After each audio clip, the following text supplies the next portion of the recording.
Imagine walking a narrow path at dawn in the Cambodian countryside.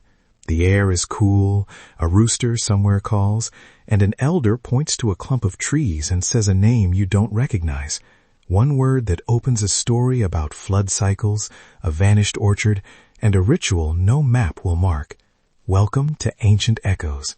I'm your host, Samnang Bradley, and today we're following those names, the living words that map memory across Cambodia's landscape. In today's episode, we're exploring place names and oral maps, how a 3-day set of memories and a single river name can carry centuries of knowledge and practical instruction. We'll walk through origins, how families and communities use names to tell time and mark territory, and what those rituals reveal about how Cambodians understand place and belonging. Section 1. Setting the landscape. What is a place name, and why should we listen? Toponymy is the study of place names, but in practice, these are daily tools. They are oral maps people use to navigate seasonal changes, find resources, and remember events. When I say living landscape, I mean a web where language, memory, ecology, and social life are braided together. The word for river in Khmer, stung or stung, will appear in many names, stung prek or stung tom. But the modifiers carry detail. Which side floods first? Which bend holds fish in the dry season? Which crossing elders used during migrations? These aren't labels placed by distant surveyors. They're instructions. Listen closely to this. A place name can be a weather report, a genealogy, a boundary, and a shrine all at once. Section 1 continues. Oral mapping is the practice of narrating routes, landmarks, and relationships in speech. An oral map might say, from the yellow banyan, turn toward the 2 termite mounds, cross where the old ox path curves, then stop at the field named for the ancestors who planted tamarind. That sequence is an entire map in lived language. The key words to remember here are place names, oral mapping, and living landscape. Terms that help us search but never replace the people who hold the knowledge. Section 2. How names encode knowledge, forms, and functions. Place names do several kinds of work. First, ecological encoding. Names record land use and behavior. A field called Kashak Angor might signal soil type, while prek in a name indicates a stream or seasonal channel, useful when deciding when to plant rice. Second, sacred and ritual memory. Sites that host ancestor rites often keep names like Phnom Samai or Kabal followed by a familial reference. The name marks where offerings should be made. Third, craft and economy. Neighborhoods named for pottery, weaving, or cane work. Words like cone or krong embedded in names tell us where skills clustered. Fourth, kinship and migration histories. Compound names can preserve a family's origin or a mythic event that explains settlement patterns. The evidence shows us that a single name can be shorthand for generations of adaptive knowledge. I'll offer short Khmer examples and translations so you can hear how this works. A river name like Stung Nyang, Nyang meaning lady, may link to a legend about a protective spirit and also signal a bend where women traditionally collected water and aquatic plants. A field called Chamkar Preya, literally sacred garden, might mark land once dedicated to temple rituals and now used for special planting cycles. These linguistic details are small but critical. They tell us about flooding patterns, ritual calendars, and social customs, and they guide everyday decision-making about food and safety. Section 3. Maps versus memory.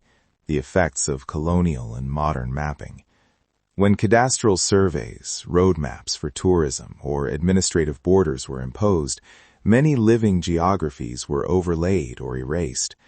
A French survey might record a village with a new spelling or a grid number. A tourist map highlights a temple and ignores paths used for harvest migration. That doesn't mean oral maps vanished. Often they resurface in times of crisis or renewal, but the relationship changes.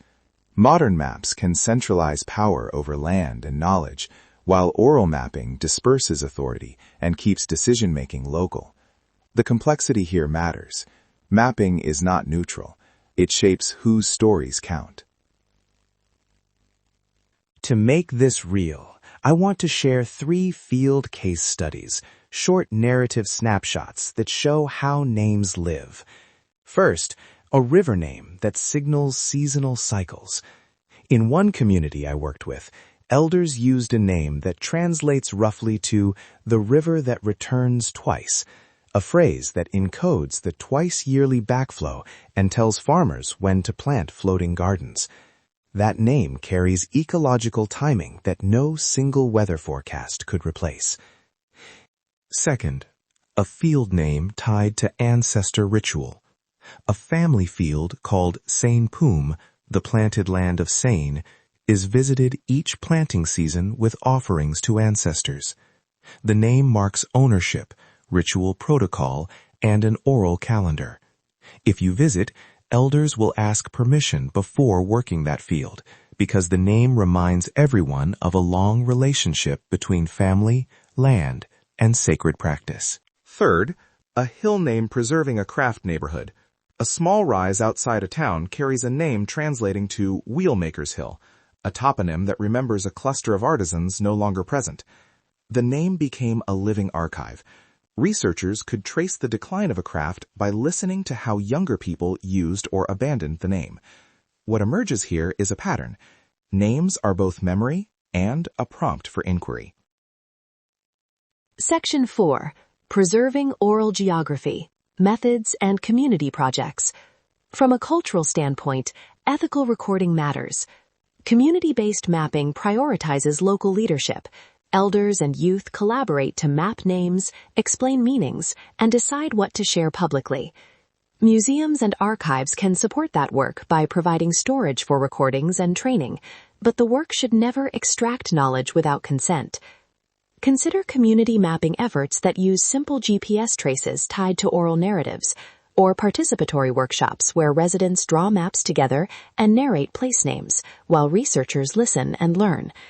The deeper story is, preservation without participation risks fossilizing living practices. Practical approaches. When researchers or travelers want to listen, ask open questions. Can you show me the path you take at the end of the rainy season? Rather than demand precise locations. Use local language when possible, record with permission, and be mindful about not publishing sensitive site details. Avoid naming exact coordinates for vulnerable sacred places. Instead, share landscape lessons that help others understand practice without exposing risk. This matters especially when site names point to ritual knowledge or endangered habitats. Audience engagement and how to explore. If you're listening from the diaspora, a classroom, or planning a respectful visit, try this. Ask an elder about a nearby name and what it tells them about the land.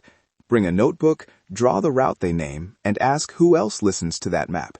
Share short stories on social media with our hashtag #MappingMemory, an invitation to collect place stories without revealing sensitive details. Tag Somnong Broadley's YouTube channel if you have photos or maps that communities have agreed to share. Recap and call to action. Today, we've traced how Khmer place names and oral maps are living systems that encode ecology, ritual, migration, and craft. They survive even when paper maps overwrite them, and they can guide respectful research and travel when we listen carefully. If this episode inspired you, please follow Ancient Echoes on your favorite podcast app. Share this episode with someone curious about Cambodian history, and contribute a short place story on social media with hashtag #MappingMemory. Visit my YouTube channel for visual guides and community resources. Let's unlock the echoes of history together. Gentle outro music fades in softly. That brings us to the end of this episode of Ancient Echoes. We hope these stories helped you see Cambodian history and culture in a deeper, more human way. The echoes of the past live on in people's voices, memories, and everyday lives. Thank you for listening and for making space for these stories. If this episode resonated with you, please follow Ancient Echoes on your favorite podcast app and share it with someone who might appreciate these conversations. You can also connect with us and share your own stories or questions at our social handles and website. We'd love to hear how these echoes sound in your life. Until next time, thank you for listening to Ancient Echoes.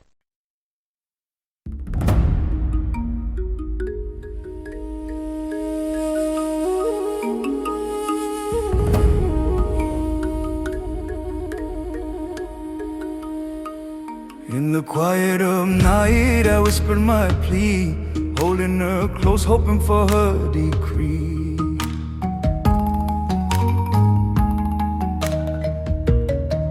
I called upon spirits, asked them to guide, to take her heart and lead her by my side.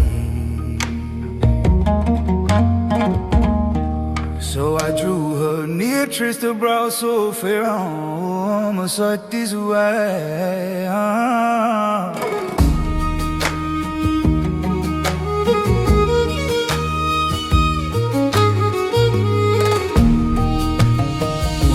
Sacred power, Swahai, mighty spirit awakened by the master's right. Let her heart be gently taken. Let her follow me now by vow and by sign. I hear these words, oh teacher, witness this plea. Oh, my sacred power, Swahai.